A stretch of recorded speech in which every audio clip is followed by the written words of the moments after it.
करें तो लगातार पूरे देश में कोरोना वायरस अपने पैर पसारता जा रहा है। छत्तीसगढ़ में लॉकडाउन भी बढ़ा दिया गया है ताकि संक्रमितों की संख्या को कंट्रोल किया जा सके। छत्तीसगढ़ से हमारे संवाददाता इस मामले पर ज्यादा जानकारी के साथ पप्पू यादव जुड़ चुके हैं। पप्पू, क्या कुछ तस्वीरें सामने निकल के आ रही है? कोरोना वायरस लगातार छत्तीसगढ़ में भी पैर पसारता जा रहा है। जी, लगातार छत्तीसगढ़ में बढ़ते कोरोना के मामलों को देखकर राज्य सरकार काफी चिंता में नजर आ रही है। लेकिन ये दूसरी दौर की जो कोरोना वायरस का कहर है छत्तीसगढ़ में काफी तेजी से बढ़ रहा है। पूरे छत्तीसगढ़ में तांडव मचा रहा है, जिसके चलते राज्य सरकार ने 10 जिलों में लॉकडाउन बढ़ा दिया गया है। लॉकडाउन बढ़ा दिया गया, लेकिन सबसे बड़ा सवाल ये कि मरीजों की संख्या में बढ़ोतरी लगातार होती जा रही है। पप्पू, उन संक्रमितों की संख्या को कंट्रोल नहीं किया जा रहा है। छत्तीसगढ़ में तो लगातार हालात ऐसे बन चुके हैं कि लोगों का दाह संस्कार करने के लिए जगह नहीं बच पा रही है। जी पल्लवी जी, हम आपको यही बता देना चाहते हैं कि छत्तीसगढ़ में कोरोना ने ऐसा तांडव मचा रखा है, जिसके चलते कब्रिस्तान पर कोरोना पेशेंट को जलाने की भी जगह नहीं बच रहा है। वहीं छत्तीसगढ़ में लगातार बढ़ते कोरोना के मामलों को देखकर राज्य सरकार द्वारा सतत प्रयास कोरोना पर कंट्रोल पाने के लिए किया जा रहा है। लेकिन छत्तीसगढ़ में कोरोना इतना बेकाबू हो चुका है कि लाख प्रयासों के बावजूद भी कोरोना संक्रमितों का आंकड़ा कम नहीं हो पा रहा है। प्रशासन क्या कुछ कर रहा है इस पूरे मामले पर? जी, वही राज्य प्रशासन द्वारा लगातार सभी कलेक्टरों को आदेश दे दिया गया है कि अपने जिलों में सख्ती से पाबंदी की कड़ाई करें। वही जो भी कोरोना गाइडलाइन के नियम का उल्लंघन पाया जाता है, उन पर सख्ती से कड़ी कार्रवाई करें। लगातार बैरिकेडिंग लगाकर लोगों को समझाइश दी जा रही। आवाजाही में सख्त बाध्य मनाही कर दिया गया है। सूबे के मुखिया की तरफ से इस पूरे मामले पर पप्पू क्या कुछ कहा गया है? क्योंकि बघेल साहब को देखे तो जब हालात बद से बदतर होते गए, जब कंट्रोल से बाहर निकल गए, तब उनको होश आया। जी, यहीं पर मुखिया साहब का यही कहना है कि जिसके छत्तीसगढ़ में लगातार कोरोना के बेकाबू हालात को देखकर पिछले शुक्रवार को उनके द्वारा समीक्षा बैठक किया था, जिस दौरान उसने नए गाइडलाइन जारी किए हैं, जहां पर लॉकडाउन तो बढ़ाया गया, लेकिन वहीं आम जनता को खाने पीने के काफी लाले पड़ रहे हैं। जिसके पर डोर टू डोर का नियम तो किया गया, जिसमें ऑनलाइन साग सब्जियों का डिलीवरी होना है, जरूरतमंद के सामान ऑनलाइन डिलीवरी होना है। पप्पू, यहाँ पर सबसे बड़ा सवाल ये है कि लॉकडाउन लग जाएगा, लोगों की रोजी रोटी चली जाएगी, रेहड़ी पटरियों पर जो लोग काम करते होंगे वो उनका कार्य बंद हो जाएगा। ऐसे में ऑनलाइन के जरिए या फिर डोर टू डोर डिलीवरी होगी, सब्जियां पहुंचाई जाएंगी लोगों तक। लेकिन सबसे बड़ा सवाल ये कि जो गरीब तबके का इंसान है वो अपना जीवन यापन कैसे करेगा? आखिर इसके बारे में प्रशासन की तरफ से कुछ कहा गया? अभी भी आंख मूंदे पड़े हुए हैं।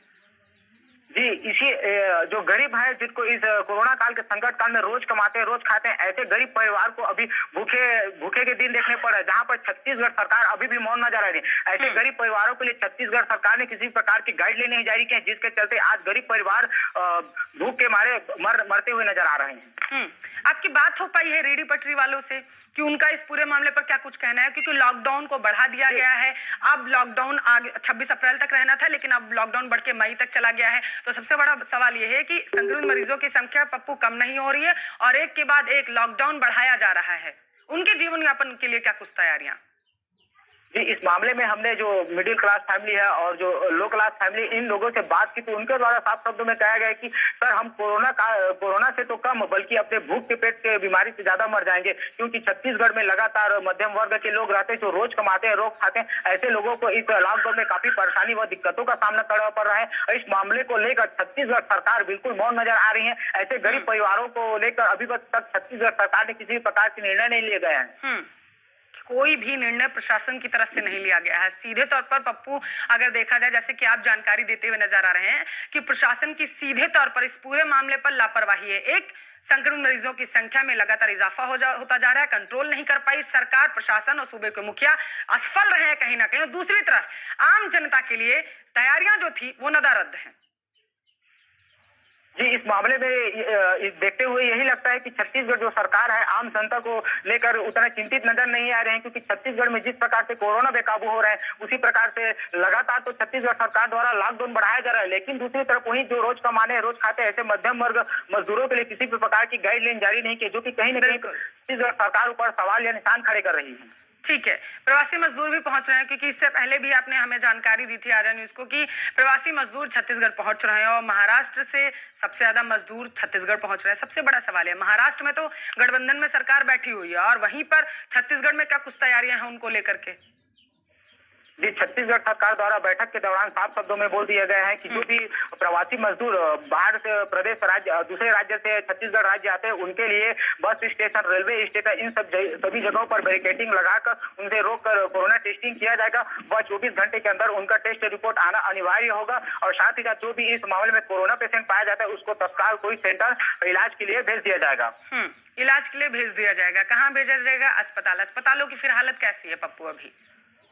यहाँ अभी देखा जाता है तो छत्तीसगढ़ में कई अस्पतालों की स्थिति तो अच्छी है, लेकिन कई अस्पतालों पर ऐसी स्थिति बनी हुई है कि डॉक्टरों की साफ लापरवाही इस मामले में नजर आ रही है। जहां पर कोरोना पेशेंट को सही तरीके से इलाज न होने के कारण, ऑक्सीजन की कमी होने के कारण कोरोना पेशेंट आज बच नहीं पाए, जिसके चलते छत्तीसगढ़ में आज मौतों का आंकड़ा इतना बढ़ रहा है।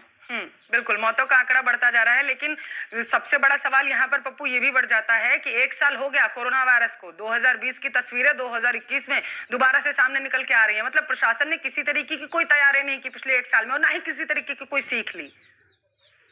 जी, इस मामले के जो दूसरी दौर की छत्तीसगढ़ में कोरोना का कहर जो तेजी से बढ़ा है, इसमें साफ शब्दों में प्रशासन की लापरवाही नजर आई, क्योंकि इससे पहले छत्तीसगढ़ में भी लॉकडाउन लग चुका था और कोरोना वायरस का काफी संक्रमण तेजी से बढ़ा था। उसके बावजूद बीच में ढीलापन छोड़ने के कारण जहाँ छत्तीसगढ़ राजधानी रायपुर पर बड़ा क्रिकेट टूर्नामेंट टीम आयोजित हुआ, छत्तीसगढ़ के रोग मौजूद थे, जिसके कारण छत्तीसगढ़ में कोरोना काल का लहर चालू हुआ, जिसके चलते आज छत्तीसगढ़ में कोरोना बेकाबू होता हुआ नजर आ रहा है, जो कि छत्तीसगढ़ प्रशासन की लापरवाही को साफ तौर पर कहीं न कहीं दर्शाता है। बिल्कुल, 1 साल में कुछ नहीं सीखा सरकार ने और ये लापरवाही कहीं आम जनता को ना भुगतनी पड़ जाए। बहुत बहुत शुक्रिया छत्तीसगढ़ से हमारे संवाददाता। आपको पता चले इस पूरे मामले पर पप्पू यादव जानकारी दे रहे थे। तो लगातार कोरोना केसेस बढ़ते जा रहे हैं। इसी बीच बड़ी खबर आ रही है, वो भी आपको बता